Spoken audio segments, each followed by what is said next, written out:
Thank you very much, Mr. Chairman, who is the Member of Parliament for St. Joseph, our Minister of Health, Mr. Terence Dale Singh, our party officers, my cabinet colleagues, of whom there are many here tonight. I wouldn't want to go through the whole list, but we do have the Member of Parliament for Arima, who is our Minister of Education, the Member of Parliament for Lupino Bonaire West, who is our Minister of Family Services and Social Services, the Member of Parliament for Dabadi Mera, who is with us. I understand this facility is in Dabadi Mera.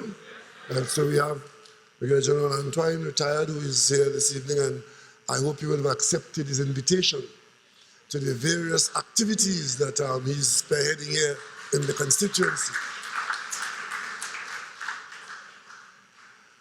And we have our representatives from various councils, the chairman of our corporations in the East here, and a number of councillors, and most importantly, we have with us members of the media and the members of the community of these areas that we mentioned. And we are going, I understand, broadcasting quite widely on the electronic media tonight. So we do have quite a wide listening audience, and I would like to wish them a very good evening and thank them for listening to this PNM meeting. We even have Mr. Fitzgerald Hines in a Joy shirt.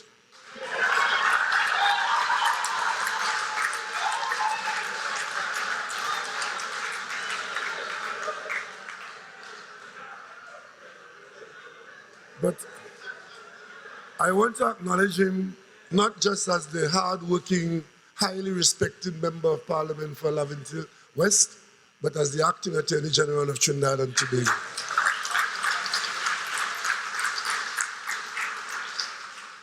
Ladies and gentlemen, I'm very pleased to see so many of you gathered here tonight at such short notice. And this is symptomatic of what happens in the PNM. We can call you out and you come out because you pay attention to your country, because you believe in this country. The warnings from the Met Office was that you should stay home because we were expecting bad weather today. And unfortunately, it appears as though we have been spared the worst and that the tropical disturbances have passed us with only some bearable lighter showers. And you've come out to hear what the PNM has to say to you and to the country, and for that I'm very grateful. We are in a good mood in the PNM. Some would say we are on a roll, because last Sunday we had a family day in the center of the country, as central as we could get, in what we call Central. We were in Edinburgh 500. And many people were surprised when they came to that venue to see the thousands of persons who were gathered there.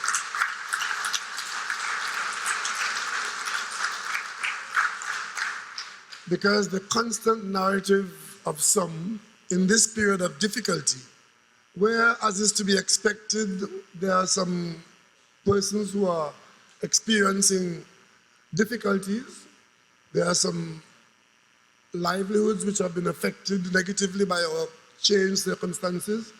So those who don't wish us well, or even those who don't wish the country well, were carrying a narrative that the government had been disconnected from its base, and the PNM had lost its base, and the PNM had lost support, and the Prime Minister is the most this and the Prime Minister that. And we called to come and have a day of fun and family celebration. And to the surprise of many of them, not to us, there were thousands of people in that venue.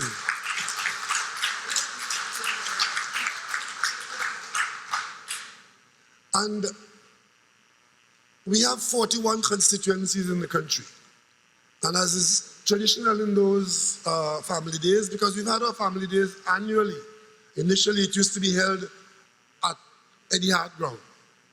But on becoming a leader of the party, we decided to take the event around the country. It's a day of fun and family, and by taking it around the country, we allow more of our members and supporters to participate if we bring it to them rather than to just rely on those who come to Eddie Hart ground. So we've been to Manzanilla, we've been to Point Fortin, we've been to San Fernando, we've been to Tobago, we've been to Port of Spain, and this year we were in Edinburgh 500. And I'm very happy for that because we are a very organized party. And I'll go further. We represent every square inch of Trinidad and Tobago. And a main feature of these family days is that March Past, because it allows our constituencies to express themselves in a variety of ways in some kind of competition for the political leaders trophy and other trophies that are available. So our young people and our organizers, our movers and shakers in the various constituencies do something for the family day, especially the March Past. And this year, we had 30 constituencies taking part. 30 constituencies in our March Past. Some of them were so eager that they didn't want the police and the prison band to play for them. They wanted their own music. And we never know what they're going to do because sometimes they hide what they're doing. They hide their choreography, they hide their ideas because they want to surprise the judges and, of course, surprise us, the leadership. So we're on the podium.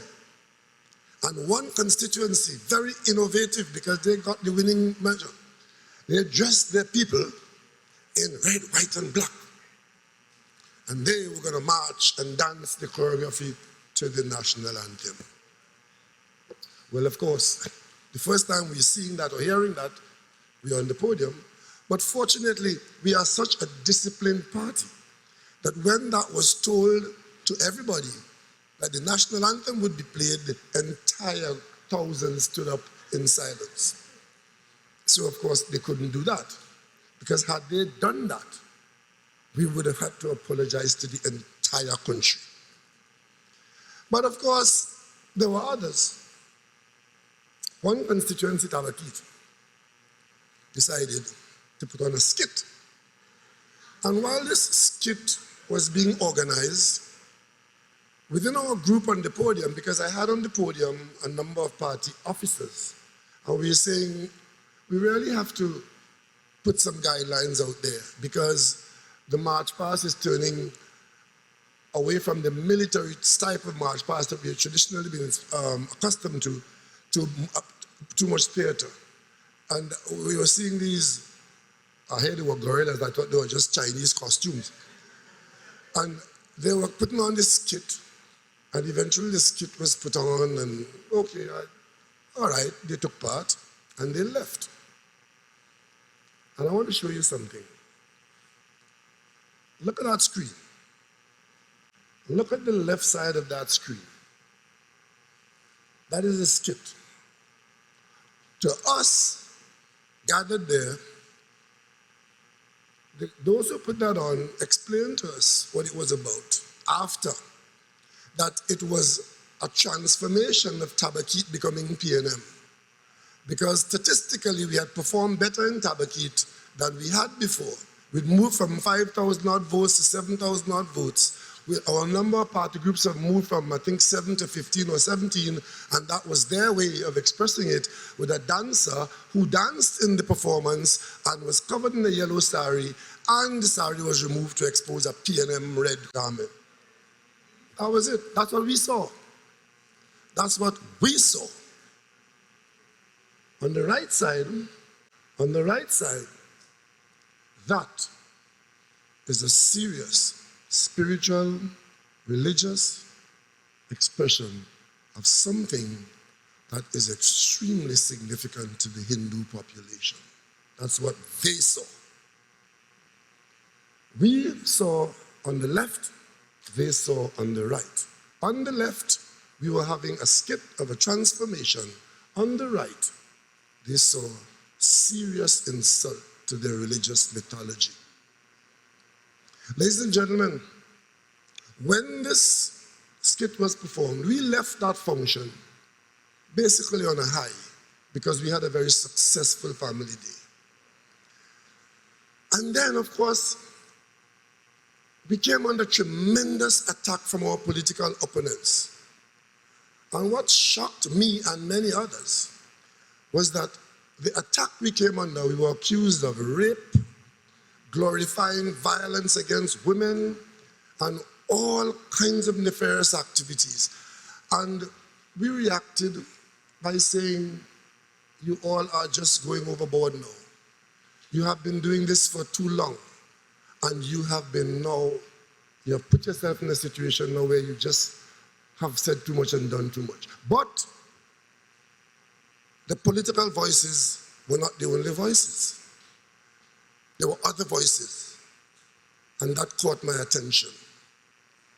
And I decided to see why the Hindu community, through its leaders, was so offended by our skit.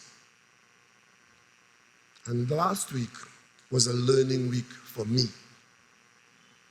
I never knew what the Mahabharata was.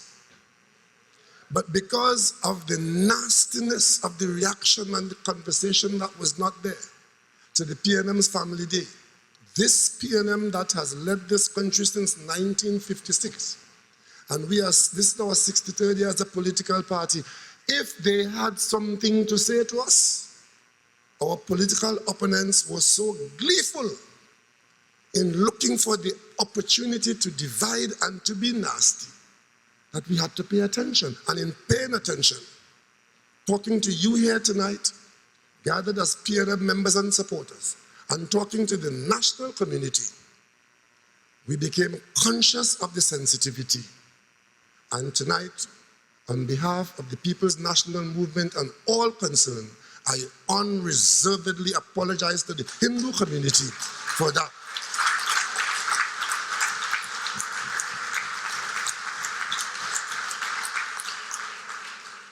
One has to be conscious to be sensitive. One has to be ever conscious to be sensitive. And because there were so many people in that gathering, starting from the constituency level, right up to the political leadership of this organization and the thousands gathered there, because we could not see the sensitivity and the hurt that would be carried to those members of the Hindu community, it points to a failure in our national education system. We ought to know more about each other. And if nothing happens out of this, it brings us to a place as a nation where we ought to resolve to carry a better conversation between the various components of this country.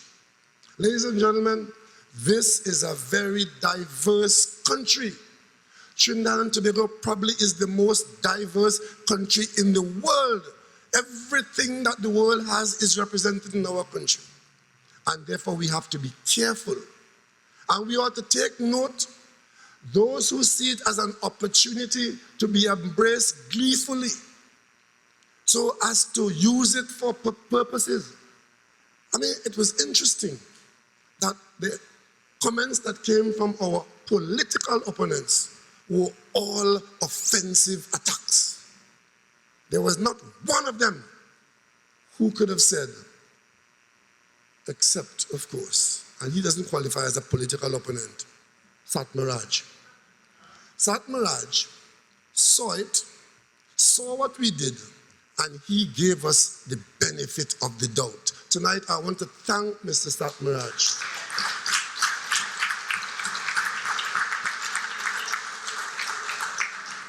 for showing national leadership. Because you could imagine what would have happened in the deterioration of the discourse and the fueling of hatred if he had joined them and said the PNM is glorifying rape, the PNM is disregarding the Hindu population, and the PNM hates the Hindu population, and so on and so on. All that would have done is to deepen the hatred that some people believe that if they fuel it, they will prosper by it. So when this nastiness began to come our way, I took the opportunity, after initially taking objection to them ascribing their behavior to us, I took the opportunity to consult with the Hindu leadership. I took the opportunity to consult with people who are known to me who are Hindus. And that is when I realized how deeply hurt and offended they were by what we thought was simply a portrayal of one constituency grade.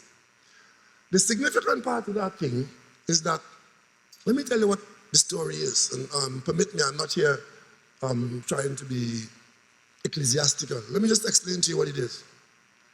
It comes deeply from inside Hindu mythology. This Mahabharata is about a woman of great virtue, strong woman who represents everything that is good.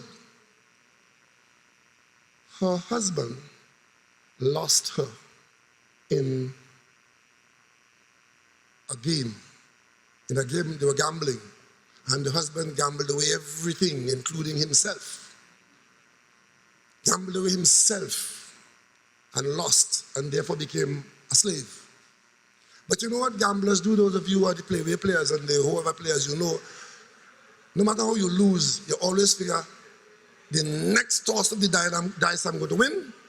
The husband, all he had left in the game of gambling was the wife. And he gambled the wife and lost. And she was then put in a situation of becoming a slave because she was lost in the gamble. But she was a strong woman. She was a fighting woman. She was a woman who didn't take what was in front of her, but wanted to shape what's in front of her. And she came before the gathering of the leaders, of course, all men. And she defended herself and the condition into which she was put by her husband. She was a bright woman. You know what she was arguing?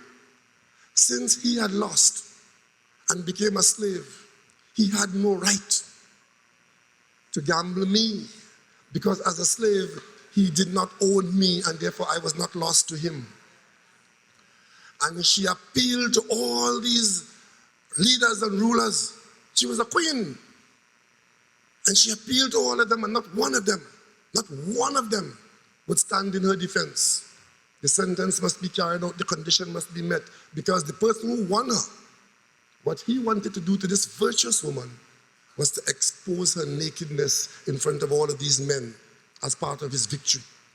And the sari, the yellow sari that she was wearing, was ordered to be removed from her. And this was being done. And of course, in the religious aspect of it, the gods intervened, Lord Krishna intervened. And no matter how they pulled the sari, it became an endless sari that never ended, and her virtue was never exposed. That is the root of their religion. Those of us in Christian religion, those of us who are practitioners, some of us don't go to church very often, but we claim to be Christians. We too have stories. We too have stories in our religion that would become very upset if other persons treat our beliefs in that way, and that is where dignity is. And that is why we have to pay attention to what our founding fathers put us to observe. It's written in letter and in spirit in our Constitution, in our founding documents, that the dignity of the human being is paramount in Trinidad and Tobago. And if you insult somebody or if you upset somebody that way, especially if you threaten their spiritual comfort, you have to apologize. And that is why tonight,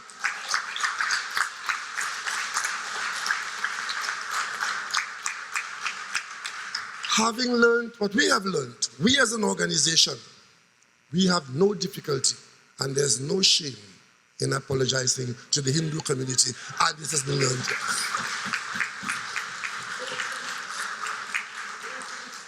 And what it says to us is that to avoid this kind of thing developing in this kind of society, that we need to educate our people and our children in particular.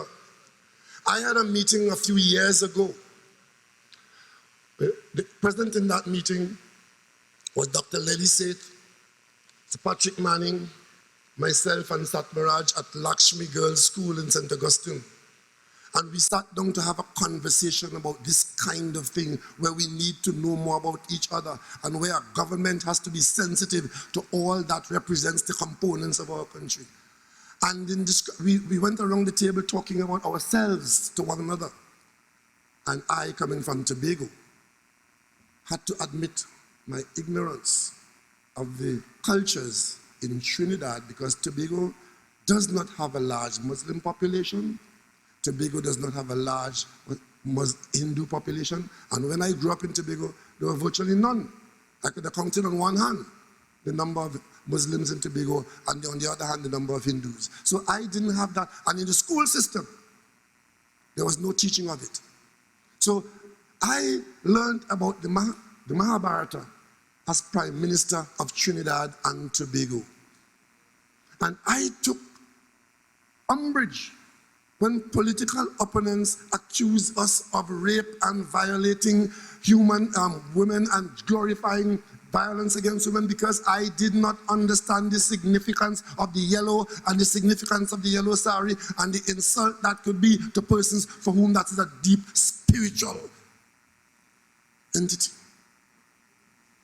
And I have to say, I take it that our people from Tabakit, they might have had an idea, but they didn't understand the extent to which the idea could reflect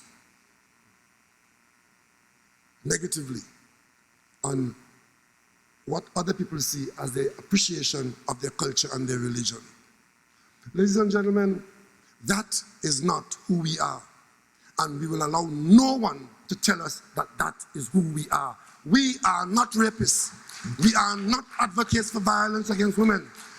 This PNM, our record in Trinidad and Tobago, is one of lifting up the woman, and women got more advanced under the PNM in our period than under the entire history of this country. You know, as I was sitting there, I made a couple of notes about how we went about organizing this country. Let me share some of it with you. When in Britain they passed a law, you remember Britain was our colonial master? They passed a law in 1966 to allow equal pay for men and women, and they glorified themselves in Europe over that. But you know, the PNM government had put that in place in Trinidad long before 1966. It's one of the first things we did in recognizing the equality of women and men, says equal pay for equal work. That's a PNM legacy in this country. We take that for granted now.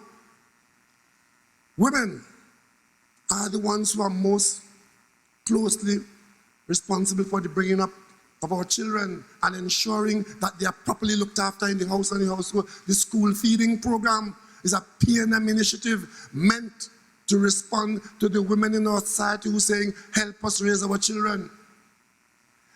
Legislation to make spousal rape an offense is a PNM government that made that illegal in this country. Remember the famous clause 4? You remember it? I know you would. Ladies and gentlemen, the legislation to protect common law arrangements where people who live without having gone to a church or a mosque or mandir and they have a family in this country, the PNM passed a law to recognize and protect women and their children in this country. We also passed legislation to ensure that children born out of wedlock, and this whole question of women having nothing to hold on to because they weren't married to a man, that their children were protected, there was an inheritance right and so on. That is the PNM's record. Ladies and gentlemen, that is our record. And against that kind of record, that kind of responsibility, we must let nobody come out and point their finger at us and paint us in this country in the way that the political opponents try to paint us. And ladies and gentlemen, only recently, we passed legislation to abolish child marriage in this country. And for the entire debate, the PNM stood alone in the parliament. It was only at the moment of the voting where there was a sudden 360 degrees by those who opposed it to maintain it, where we showed them AG Faris Aluhari came with the data and showed that it was the women who were the receivers of the worst of that backward arrangement. They brought specialist child speakers into the parliament to defend the status quo, and the PNM stood up for women and children and girls, and we passed the law.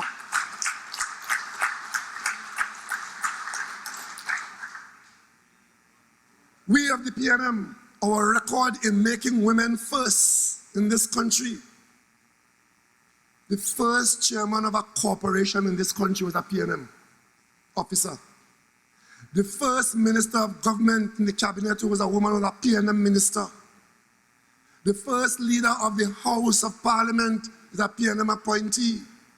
Today in this country, as I speak to you, under PNM recognition of the quality and equality of women, we have the president of Trinidad and Tobago as a woman. The leader of the House of Representatives is a woman. The leader of the Senate is a woman. And these people are going to try to come and tell us from their political nothingness to tell them that we are anti-woman and we are anti-female and we are glorifying rape and we are advancing violence against women. That I reject in its totality.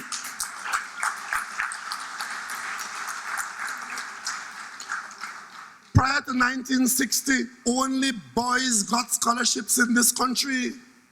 It was after 1960 the PNM changed it and made scholarships available on merit to women and men, boys and girls in this country. So our records stand for ourselves.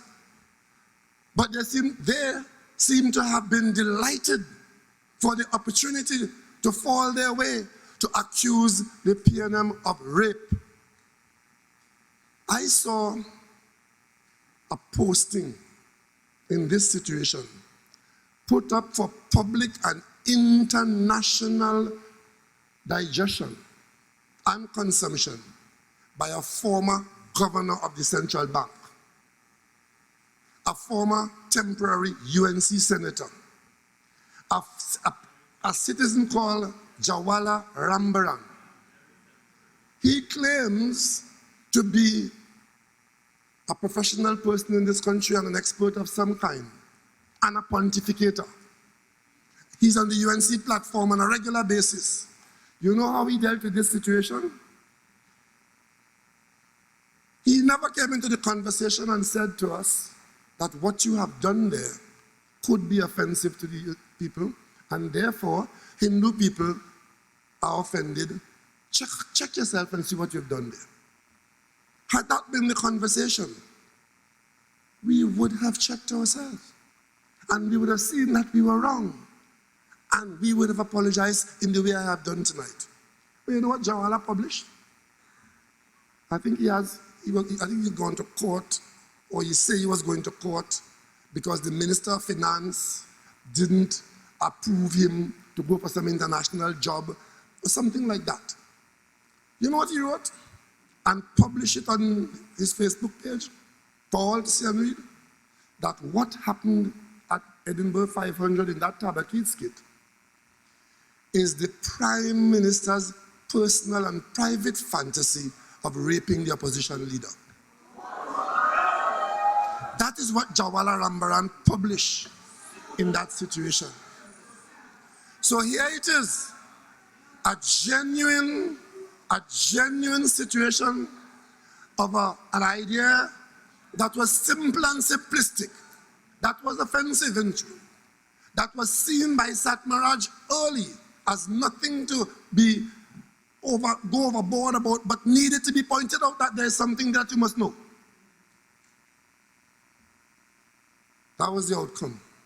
And he was not alone, because there are some people, including the opposition leader, that seem to have an obsession in painting me as a rapist.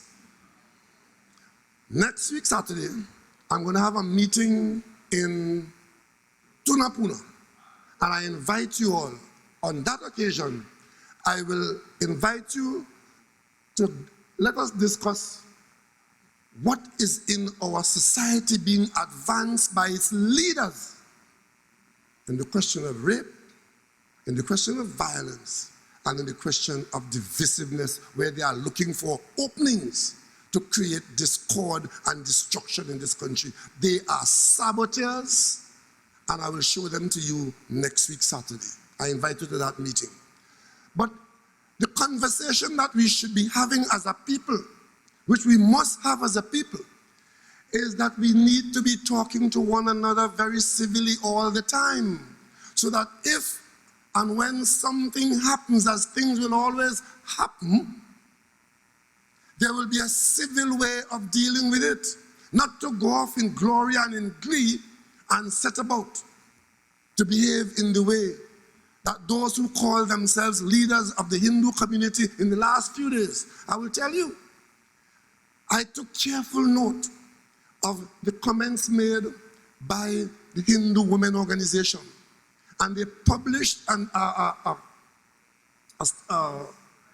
press release, and I read it, and I learned, and I felt good about it. All is not lost. Because had that been the way it was addressed from the beginning by some of those, that is the conversation that we need to have. Because where they went, when they discovered that something had happened, is not who we are. That's not who we are. We are a people who strive for, and I dare say would have achieved, unity among our diverse components. We are a people who even today, we are carrying with us a colonial stamp, a colonial stain in our mindset, even in this society today. We, with our European Christian training and acceptance of God, we look down on African religion. If it comes in the form of Orisha or whatever else, we look down on it because we were trained by our history and our development to accept God as only in the European version. And there are people in this country who do the same with Hinduism. We need to have that conversation if we say every creed and race have an equal place.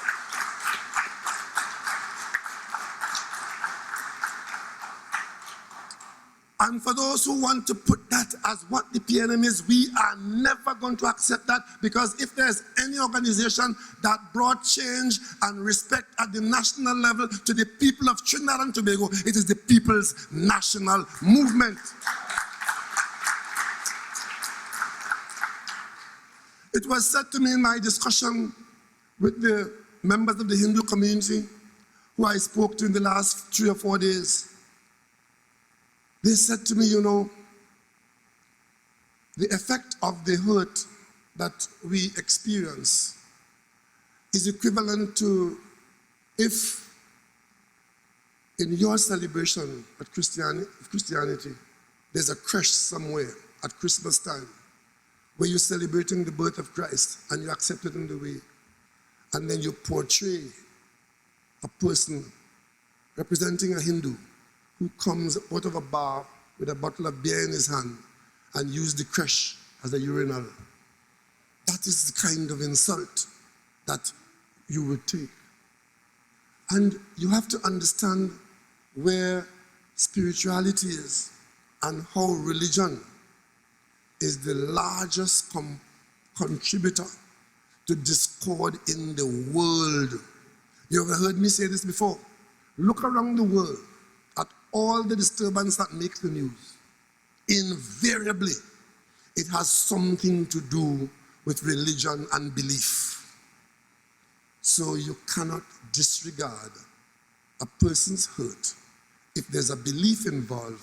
And because you may not believe it, it may only be a story, but it is a guide of people's lives. And we are not playing with lives.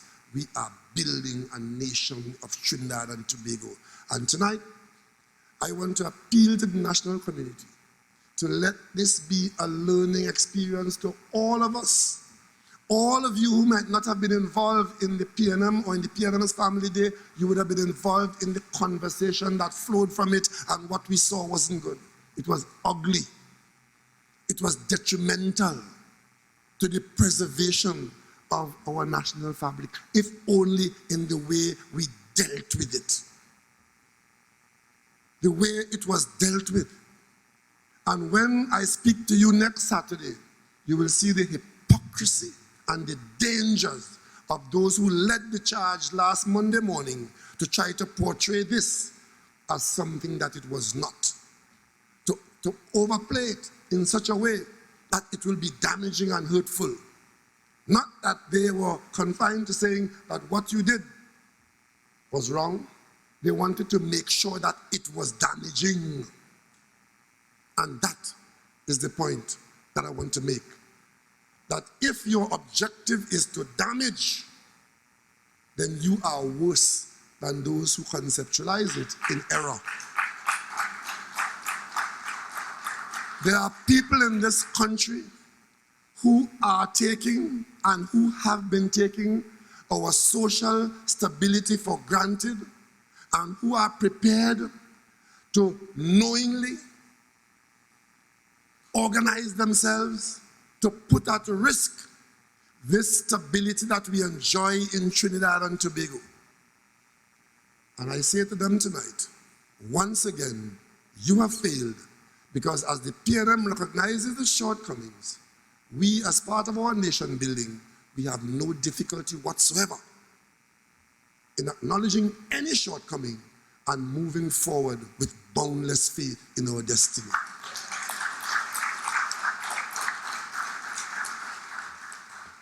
You see, tonight, you heard from two ministers, two very important ministers in this government. One, the Minister of Finance, whose job it is to find revenues and to allocate them to service the country. And the other, the Minister of Family Services and Social Development, whose job it is to spend that portion of the money that is meant to support the society, those persons who are least able to look after themselves. Those two ministries, working hand in hand, have been able, in a very difficult period for the country, not for the PNM, because there will always be a government in this country, thank God. But the country is going through a difficult period. But the country has taken steps to ensure that as we cut back to balance or to fit our affordable profile, our affordability profile, that the one thing we did not do is to take from those who were least able to contribute to the national reductions. And that is what the Minister of Family Services and Social Development demonstrated to you tonight as to how many persons, 10% of this country is in receipt of cash payments from the state every month towards their daily well-being. 10% of the country.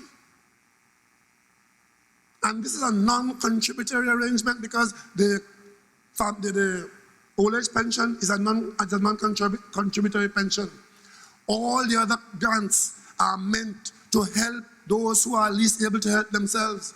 And in a situation where we have serious financial constraints, that is the one area that we have not touched.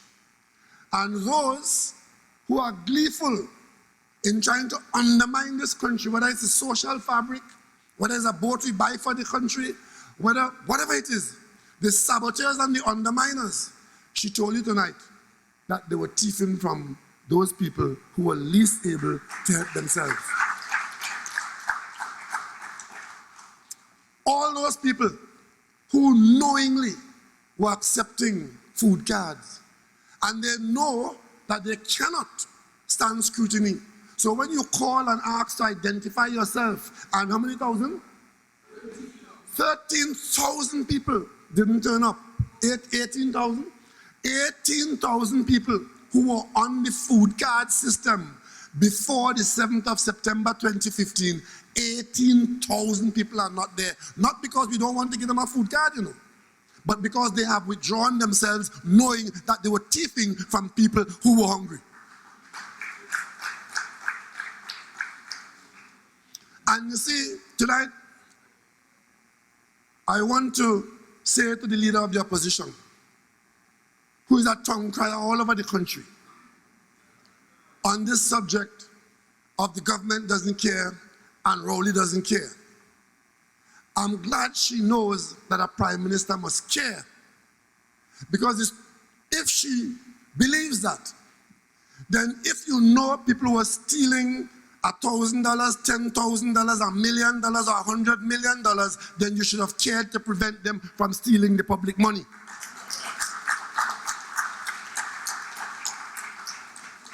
Right in the office of the Prime Minister, there were functionaries known to the Prime Minister who were in receipt of millions of dollars of payment from contractors who were overcharging the taxpayers. How many prosthetic legs could that have bought? How many people they could have fed in the school feeding program? How many caregivers that could have given? She had no interest in that then, because all they were about was thieving out the last red cent in the treasury. And now all of a sudden, you're up and down the country talking about who doesn't care, who doesn't care. But I tell you something, this country is made up largely of decent, right-thinking citizens. And they know what caring is. They know what responsibility is, and they know what a prime minister is. A prime minister who is serious, one who is working, and one who is working in their interests. So let them go ahead. But there are dangers in their behavior. And I will point it out to you next week, Saturday, when I meet you in Tunapuna. Ladies and gentlemen, this PNM that you are part of, when you come to these meetings, it is your involvement in this organization and in your interest in your country that keeps this country together. And as Dr. Williams said, without the PNM, the alternative is chaos. And we have had chaos in the last 5 years before we came into office. We are untangling some of that chaos now. And at the end of the day, the country will be better off for the government of the People's National Movement.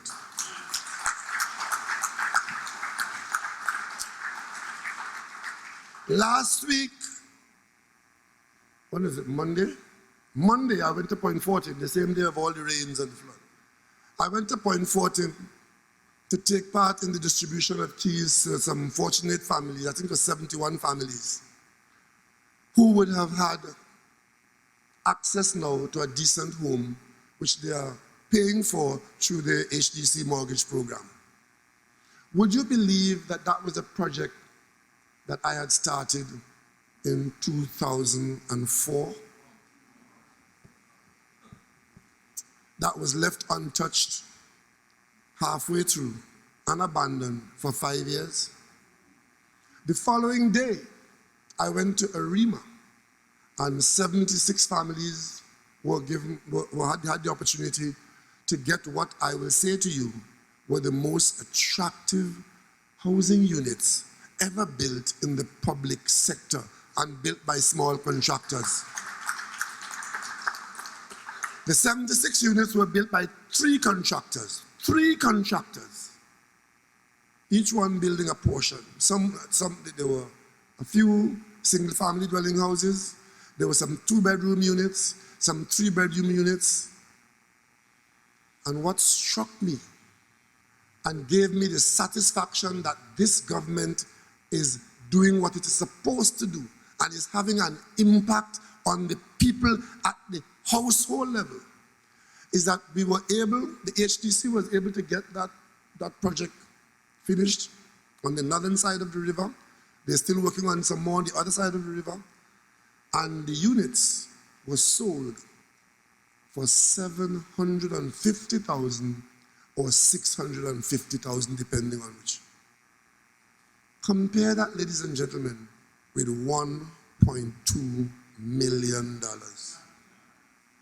When we came into office, the price of an HDC unit at that time was upwards of $1 million.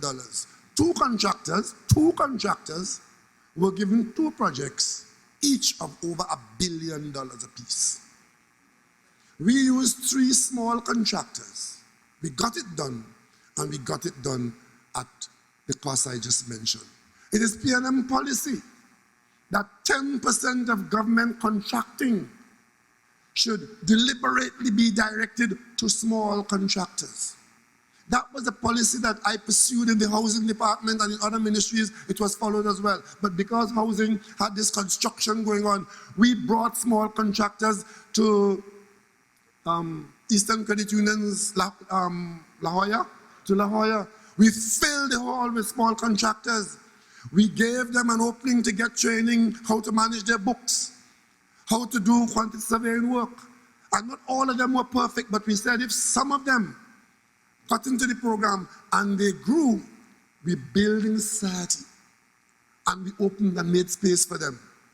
So on this occasion, while there are big contractors still in the program, we made way for small contractors. And in that particular project in Arima, those 3 small contractors came through with flying colors.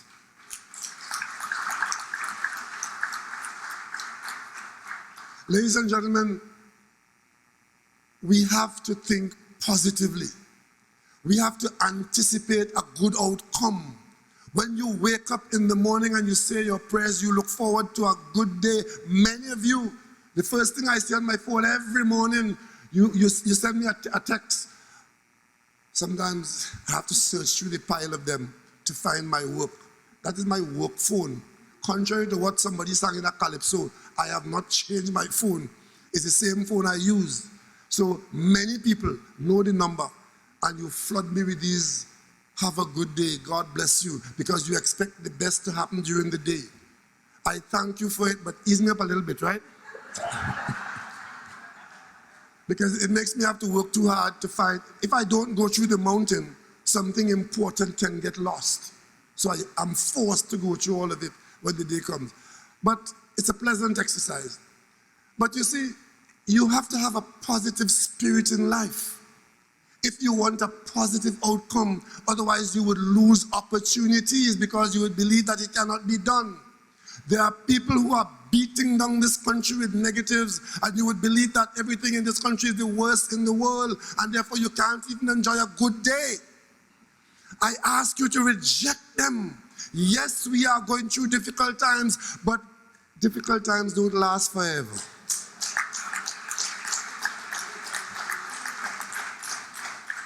You have to have a positive spirit in engaging the difficulty.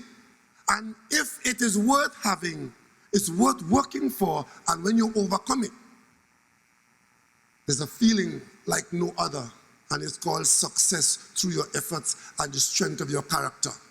So I ask you to reject the naysayers. I ask you to be positive. I ask you to have faith in yourselves, in your families, your friends, and in your government, and in your country. And if we do that, at the end of the day, we'll say, great is Trinidad and Tobago. Great is Trinidad and Tobago. We are great people, and we have prevailed.